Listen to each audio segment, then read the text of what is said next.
Hello there. Welcome to Shaun Academy. Today in this video we're going to learn how to start a babysitting business. My name is Sarah and I will be your instructor in this video. Now, before we start a babysitting business, let's take a closer look at what goes into starting one and how we can make yours profitable. Babysitting can be a lucrative business venture. It all comes down to how much time and effort you want to put into it. Babysitting is typically a student job, but you can be a full-time babysitter as an adult as well. Acquiring certifications and registering as a company can help you gain credibility. You might also want to think about becoming a nanny or starting your own daycare business. If you enjoy spending time with children, starting a babysitting business is an excellent choice. You should be able to communicate and connect effectively with both children and their parents.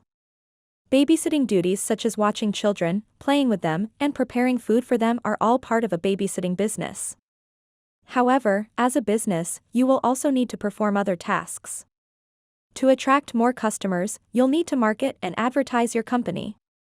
You'll also be in charge of administrative tasks like keeping track of your finances, responding to phone calls and emails, and managing your schedule. If you run a babysitting business, you'll need to book reservations, conduct background checks on new babysitters, and get to know parents and their children to ensure that a babysitter is a good fit for their specific needs. A babysitting business has very low startup costs. If you already have clients, your expenses will be minimal. The only thing you really need to pay for is transportation to and from babysitting jobs. If you drive a car, you will most likely spend about $20 per week on gas. Depending on the distance traveled to work, you may need to consider whether public transportation is the less expensive option. Marketing will assist you in gaining new clients. It might be worthwhile to create a website to inform parents in your area about you and your babysitting business. It doesn't have to be flashy, but an online presence is more important than ever. It's also a good idea to create a social media presence for your company on sites like Facebook. Although, in most cases, you will only be charged for your time. If you decide to hire additional babysitters as employees or rent out an actual office space, the business will become significantly more expensive. Before you can run a babysitting business in some areas, you may need government certification and pass a Working with Children check, WWCC, or similar background check. Other places may require you to register your business name and obtain a DBA, doing business as registration. Especially if you want to open a separate bank account in your company's name or have other similar needs. Most of the time, you can only babysit a certain number of children at a time before becoming certified as a daycare provider. Especially if you run your babysitting business from your own home. Again, this number varies depending on where you live and the age of the children you're caring for. It's worth looking into what permits and licenses are required in your area to run a babysitting business. Failure to meet the requirements may result in fines or even the closure of your business. If babysitting will be your sole source of income, it is strongly advised that you obtain business insurance. Getting clients to babysit for can be the most difficult part of running a babysitting business. Babysitting, unlike most other businesses, is heavily reliant on referrals and reputation. Getting your foot in the door as a newcomer can be difficult. First, contact family and friends. This is how most babysitters get their start. If you belong to a church or another type of community group, you could offer your babysitting services on their bulletin board. This can bring you a surprising number of new customers.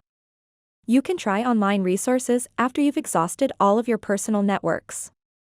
Register with online babysitting directories. Think outside the box for online locations where many parents in your city will congregate, such as local parent groups. You can use the same strategy offline. Contact wedding planners or other people who typically host adult-only events. They may have connections to a large number of parents who are unsure where to look for a babysitter.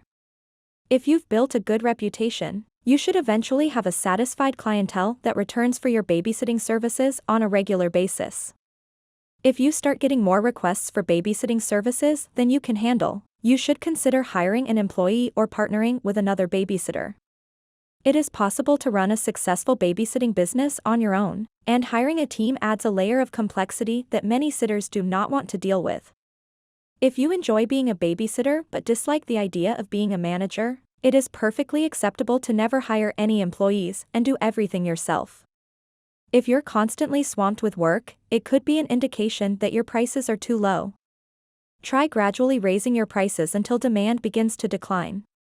You might be able to earn more money by working fewer hours. If you found this video useful, please show your appreciation by clicking the like button. Also, let us know in the comments if you'd like us to make a long, comprehensive follow-up video to learn more about how to start a babysitting business. Also, don't forget to click the subscribe button to see more videos from Shaun Academy, an extension for education.